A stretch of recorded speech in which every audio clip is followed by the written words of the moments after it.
This will be a day long remembered. Now I am the master. Welcome to another episode of Legends and Theories.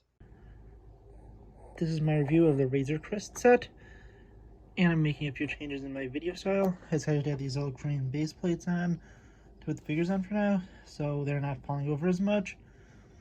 And I'm going to review the figures first, so I'm not having as many problems trying to take them out of the set. And this base plate should give me a little resistance so I can remove helmets easier. So first we have the Mandalorian, Din Djarin. He has his pulse rifle, which could disintegrate almost anyone.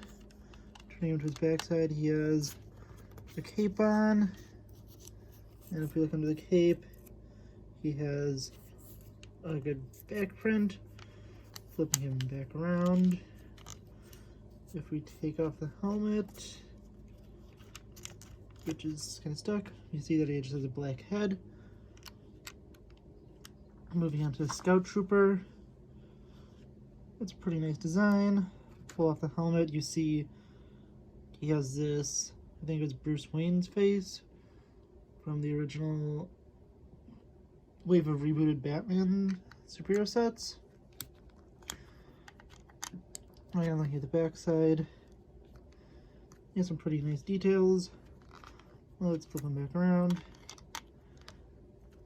Over here we have Grogu, or Baby Yoda, or the child. It is the child in the set since that's before we knew the name. I don't know if they're keeping it as a child still, but looking at it, some nice designs.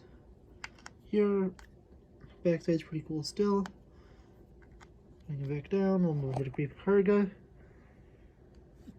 That was definitely one of the cooler figures in it, since he is really, of all of these, so far the only exclusive one now, since IG-11 is supposed to be coming in the advent calendar later this year, and the Din Djarin's from another set, the Scout Trooper's from another set, Grogu's from another set, so I think this version's the only exclusive,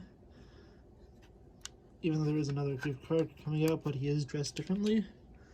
And if we turn his head around, he's the only figure that does have, sorry you can't really see,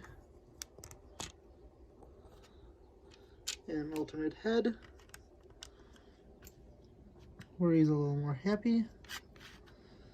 But now let's move on to the Crest itself, so I'll move this out of the way. And if we look at it, looking from the front side, it has some very impressive details. And we'll take a quick look at the cockpit and the top before we continue on to the sides. And here you could fit both Din Djarin, where we remove all of this weaponry, we place them in here. You're then supposed to put Grogu on his hand, so he can be sitting there. And you can take another figure. We'll take Grief Karga and remove his blasters, since I do put them in a spot. I don't know if you're supposed to put them, but I usually do put them there. We'll take Grief Karga and we'll put him right here in the back seat of the Crest. And then if we fold this up, I'm actually going to take Grief Karga out for a moment. If you fold this up and look in here, you can see there are two clips, which I usually use to store Grief Karga's blaster pistols. So there's space to put them both in. So I usually put them like this, 1 and 2. So now I have a place to store his weapons. You can fold that back over. Actually, I think these are supposed to, no, this is fine. You turn it back around. You can put Karga in. It's a little hard to get him in with the Mandalorian right up in front of him. It's probably better to put him the opposite way. And then you reconnect the lid here for the cockpit. And it's pretty secure. One last feature on the top is this escape pod, which you can pull out, move it down here. You can take a look at the details quickly as I turn it around, and you ultimately just pop the lid off. You can put a figure in here, and we'll just say the scout trooper was captured. Toss him in there.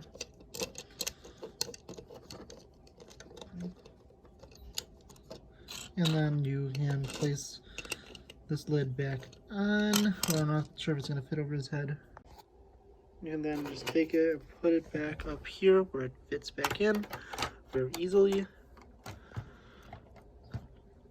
And put it there. Sorry for that cut. Someone just came in and I had to pause for audio. Look on this side. You can fold this down. See a little bed. Here there is a ramp for people to enter onto the Razor Crest with. And that's what it looks like when it's closed for a normal view. There's an opposite ramp on the other side. Close it up here. You could also fold this down and see in here. Sorry again, I had to cut there. I had to go help with some stuff around the house, but now I'm back. And if we look in here, we have two for people frozen in carbonite. Let's pull them out and look at them. Looking at it, it looks like we have a human and I believe a weak way. And you can pretty easily slide them back in, but knowing my luck, it's going to be really hard.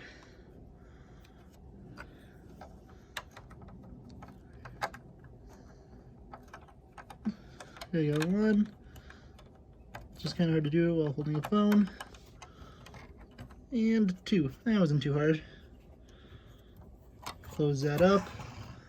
Look at the back side, where we can see this cargo ramp that at first you really have nothing to put in there, but if you do go and grab some other sets, I'm trying to keep an upper view of that as I grab something from behind. I will be able to do this. If you take the speeder from the new set, you can take it, slide it in really easily. I just have to get past the little bump point back there, close it up, and then if you want to later, you just open it, take the speeder, and pull it out. And I think I'll be reviewing this set next, and then the AT-ST Raider after it. I have every Mandalorian set besides the giant buildable child, which I don't really want to get. So let's look at this side now. And again, you could pull this down, but there's nothing really in here for that. There's no carbonate chamber or anything. Pull this down and that up, and look in here. You see a very nice interior, just like the other side. And the interesting part is when we fold this part down, we have an armory.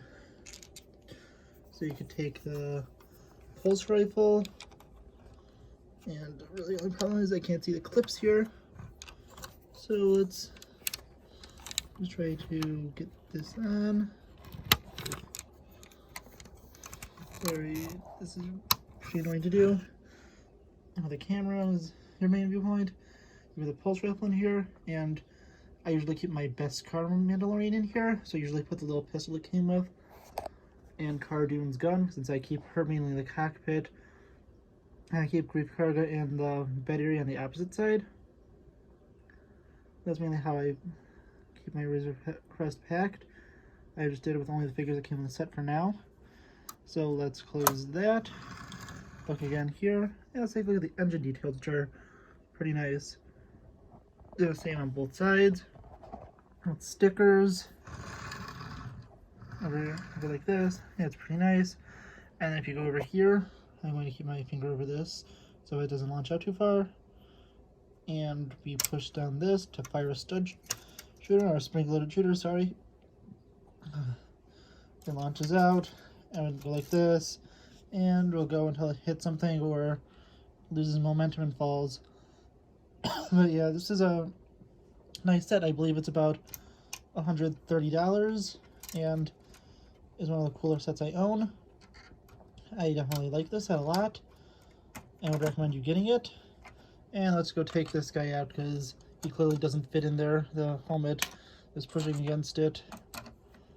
You're supposed to fit someone like Grief Karga that doesn't have a helmet on in there, or the Mandalorian, since it's not popping out as much like this one is. Let me take a look at that. But yeah, the only figure I don't have in here is IG-11, who you could fit in, but it's a little annoying sometimes, since he's very bendable and hard to stick onto a plate. You usually have to take down the two sides walls to fit him in there. And it's even harder if you have something like the speeder over here in it. But still, this is a cool set, and one of the coolest ones I own. I'm going to be next going over the Trouble on Tatooine set, and then the ATST Raider. So that'll be the videos for the next 2 weeks. And yeah, that's really it. So I think that it's starting to get close to August by the time this video would be coming out. I mean, I'm recording this on like June 7th or 8th, but since I'm releasing these once a week, yeah, I'm going to be having these videos come out over a longer period of time. Honestly, I'm pretty sure it's going to be coming out like maybe the last week of July, maybe the second to last week of July, maybe the first week of August. So that's why there's nothing like really relevant talking about videos coming out at the time. So I'm just recording these and releasing them all at the same time all over the weeks, and I'm editing them like almost right after I finish recording them. So there'll be no real updates for that. And by the time these all come out, hopefully I'll be able to get at least a few summer 2021 sets, and I'll be able to review those around then. But I'm going to get those 2 Mandalorian sets done also, so I can have those ready for the next one. For the next time I continue on with more Mandalorian and some Clone Wars sets. Thank you for watching this episode of Legends and Theories. Please like the video, leave some comments, subscribe to the channel, and share it with your friends, and may the Force be with you.